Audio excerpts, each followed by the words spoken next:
Bildiği gibi Mesut Barzani Kuzey Irak'taki bölgesel yönetim adına 25 Eylül'de bağımsızlık referandumuna gitmek kararını açıkladı.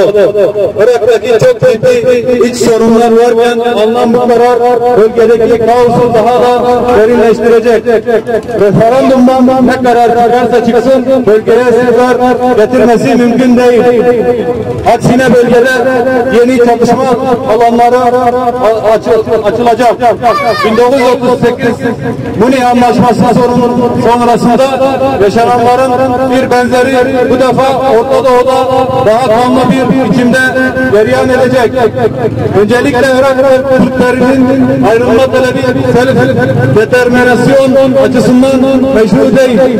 Bugün Irak'ta Cumhurbaşkanı Irak Türklerinden, Irak'ta Türklerin yönetimde bir otonom bölge varken dolayısıyla ortalıkta self-determinasyon ve ayrılma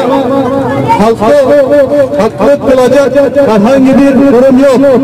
Referandum süreci başta hukuki olmak üzere her açıdan içerisinde ciddi sıkıntılar barındırırken kaldı ki Kuzey Irak'taki Türkler arasında dahi referanduma muhalefet eden ve referandumu meşru görmeyen ciddi bir kitle var. Referandumdan çıkma, ayrılma kararının kabul edilmesi halinde Türkmenler ve diğer bütün etnik ve dini grupların için ve self-determinasyon gündeme gelecek. Bu kararın kabul edilmesi halinde Kuzey Irak'taki 1990 öncesi nüfus etnik yapı statüsüne göre tüm grupların ayrılma dahil her türlü talepleri meşru hale gelecek. Eğer Türklerin Irak'tan ayrılmak hakları varsa Irak'ta yaşayan bütün etnik ve dini grupların da ayrılma hakkı vardır.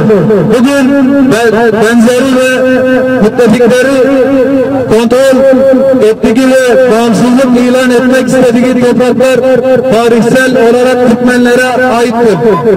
Türkmenlerin ata topraklarıdır. Bölgenin bugün fiilen Barzani tarafından kontrol edilmesi bu gerçeği değiştirmez. Bölgenin sınırları içinde yaşayan nüfus büyük bir çoğunluklu Türkmendir. Yıllardır süre gelen sistemli saldırılara rağmen Türkmenler bugün Irak'ta yaşamaya devam etmektedir. Ve Irak'ın koruyucu unsurlarındandırlar.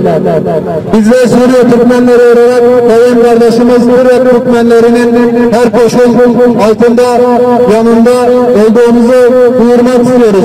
Ve tüm dünyaya haykırıyoruz. Erkek Türktür, Türkmen de olacak. Erkek Türktür, Türkmen kalacak. Erkek Türktür, Türk kalacak. Erkek Türk